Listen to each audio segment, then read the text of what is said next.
انس بن مالک رضی اللہ عنہ کہتے ہیں کہ میں ایک دن نبی علیہ السلام کے گھر آ رہا تھا، رات کا وقت تھا،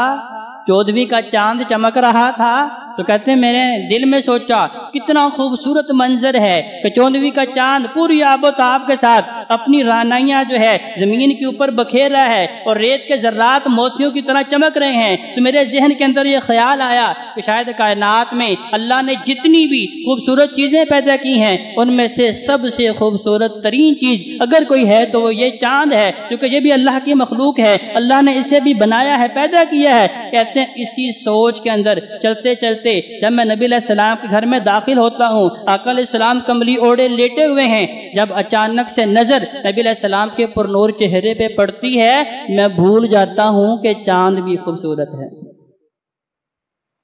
چند لمحات پہلے یہ سوچنے والا انسان کہ چاند سے خوبصورت کوئی اور شے ہو نہیں سکتی، لیکن جیسے ہی نظر نبی کریم صلی اللہ علیہ وآلہ وسلم کے چہرے پر نور پہ پڑتی ہے تو زبان سے بے اختیار نکلتا ہے وَأَحْسَنَ مِنْكَ لَمْ تَرَ قَطُّ عَيْنِي وَأَجْمَلُ مِنْكَ لَمْ تَلِدِ النِّسَاءُ خُلِقْتَ مُبَرَّأً مِنْ كُلِّ عَيْبٍ كَأَنَّكَ قَدْ خُلِقْتَ كَمَا تَشَاءُ، کہ آپ جیسا خوبصورت کسی ماں نے پیدا کیا ہی نہیں،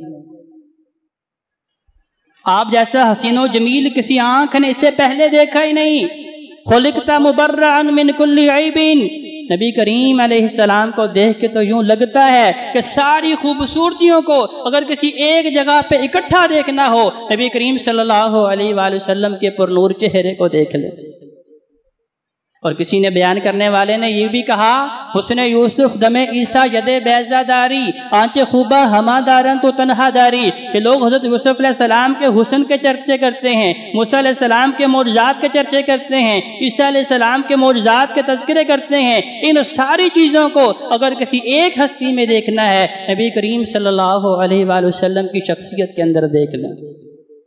اور بھائیو مختصراً یہی ہے کہ لا یمکن الثناء کما کان حقہ، بعد از خدا بزرگ تو ہی قصہ مختصر، جتنی مرضی تعریفیں کر لیں نبی علیہ السلام کی تعریف کا حق ادا ہو نہیں سکتا۔ بس یہی ہے کہ اللہ کے بعد اگر کوئی تعریف پہ قابل ہے تو وہ نبی کریم صلی اللہ علیہ وآلہ وسلم ہے۔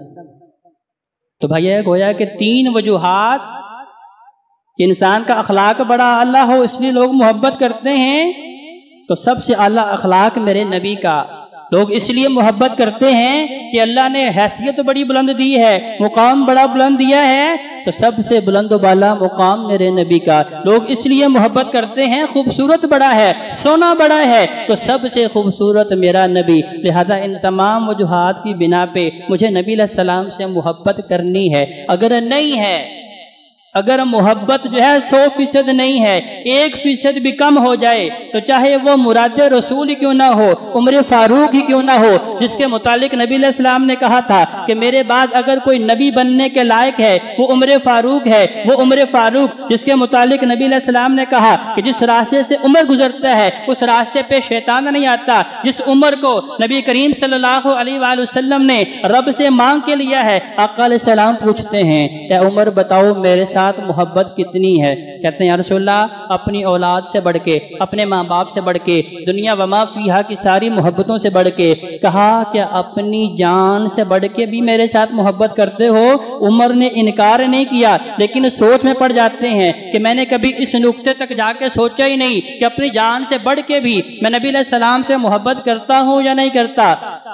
ابھی عمر نہیں بولے، محبوب پیغمبر بولتے ہیں، فرمایا اس وقت تک تمہارا ایمان کامل نہیں ہو سکتا۔ صحیح بخاری کی حدیث، میں اس وقت تک تمہارا ایمان مکمل نہیں ہو سکتا، اس وقت تک تمہارا ایمان رب کی بارگاہ میں قابل قبول نہیں ہو سکتا جب تک اپنی اولاد، اپنے ماں باپ، حتیٰ کہ اپنی جان سے بڑھ کے بھی میرے ساتھ محبت نہ کر لو۔ بھائیو یہ کوئی نظریہ یا سوچ نہیں، یہ ایمان کا اصول ہے۔ جب تک نبی علیہ السلام کی ذات سے محبت جو ہے دنیا کی ساری محبتوں کو نیچے رکھ کے نبی علیہ السلام کی محبت کو اوپر رکھے نہ کی جائے، اس وقت تک ایمان اللہ کی بارگاہ میں قابل قبول نہیں ہے۔